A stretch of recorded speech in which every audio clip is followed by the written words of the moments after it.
welcome to you, and thanks for joining us for another game live. I just bought EAFC25 and I started a career mode right away. Now, I've played career modes in previous FIFA games. I have not played FC25 or whatever 23 was called. I don't know. Remember if it was EAFC23 or FIFA 23, whatever. I haven't played the last three. Maybe it was 4 years ago, the last version of the game I did a career mode. But I'm going to go ahead and show you guys what the first steps are. Here is my first game, almost scoring right away. So I went and ahead and picked Norwich. They are in the EFL Championship. That's England's second division.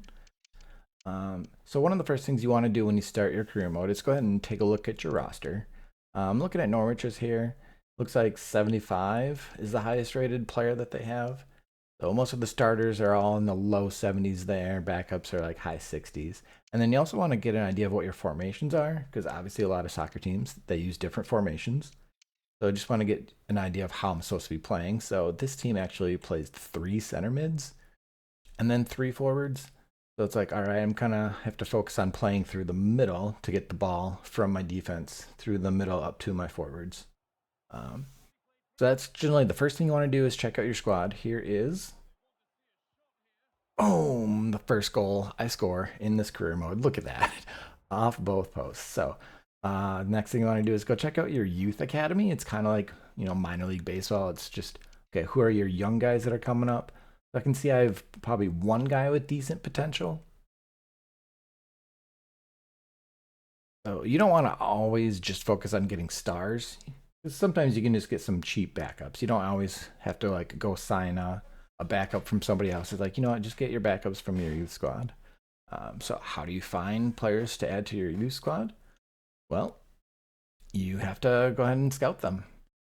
So this already started me with one scout. So I'm going to go ahead and send him. How about to a hotbed? Europe.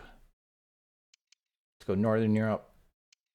And England, since my team is already based in England. So this was one new thing I'm not used to seeing before, is that your scouts could focus on certain positions. I'm used to your youth scouts just finding random players. I don't know. And then go ahead and sign another scout because I have the money for it, and make sure he's 5 stars experience and 5-star judgment.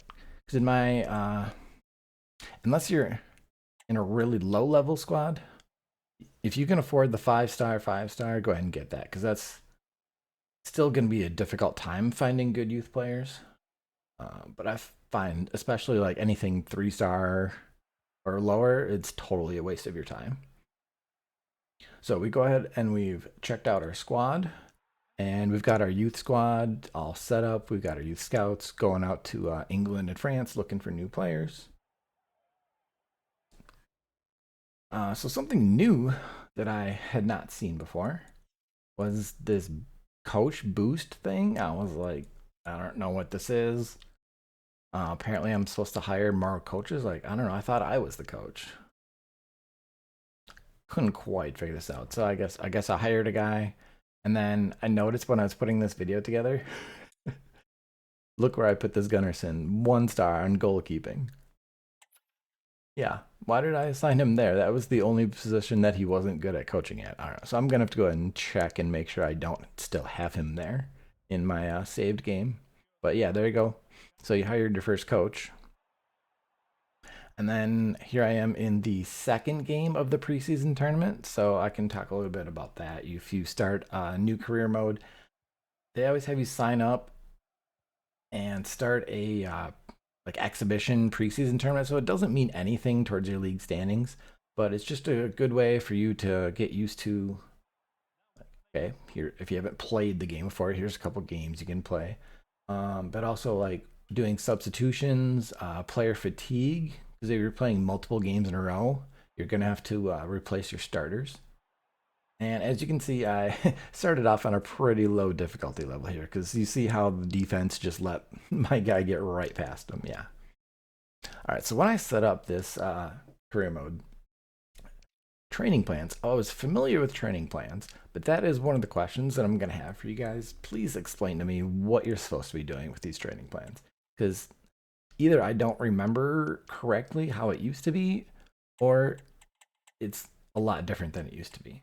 I don't know.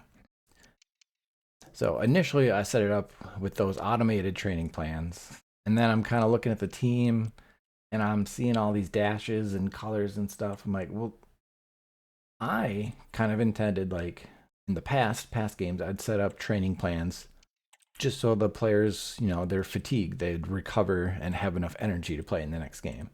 And I know there was like a sharpness factor as well.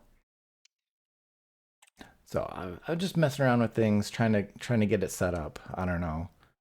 I have a couple clips in here of me messing with the training plans. So if anyone out there has a lot of experience, either in this year's FC or last year's, if the fitness and the sharpness, if there's just like a generally accepted, here's the best way to do it, or here's some good settings, please let me know in the comments.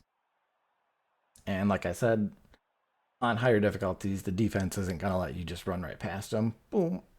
But this guy does come in poke check. So I did notice on a lot of these the game clips that I'm putting in, it's a very physical. And I don't know if that's just a change from the past, from FIFA games like 5, 6 years ago. But it is something I'm getting more and more used to the more I play. So yeah, I think this is after the second game, then I'm going in and trying to check. Like, I want my starters to have maximum fatigue, but then I couldn't figure out if the reserves need more sharp. I don't know. So if you could tell what I was doing there, please let me know what I was doing right, what I was doing wrong. And yet again, I'm like, why are there only 2 defenders back? It's not like they were on a huge offensive or anything. So, and yes, in the future, I do crank up the difficulty a little bit, but I'm trying to take it easy because, it's single player. I'm not really embarrassed to say, like, yeah, I want to make sure that I'm doing well. Because when I did set up the game, I made sure that the board of directors or whatever decides if I get fired. I made it pretty strict. So I'm like, I don't want to get fired. I just want to like take it easy right away. So here I am finally getting sick of the camera angle, trying to figure out one where I can actually see everything that's going on. The initial one I'd been playing with that seemed like it was the default was weird angles. One was, now it's too zoomed in, and I blame missing that shot on the camera angle. Thank you guys for watching. Please hit that subscribe button, and I plan on making all these FC videos into a playlist, so go check out my channel and see if you can find that playlist and watch all my Norwich City action. Thank you for watching. See you next time.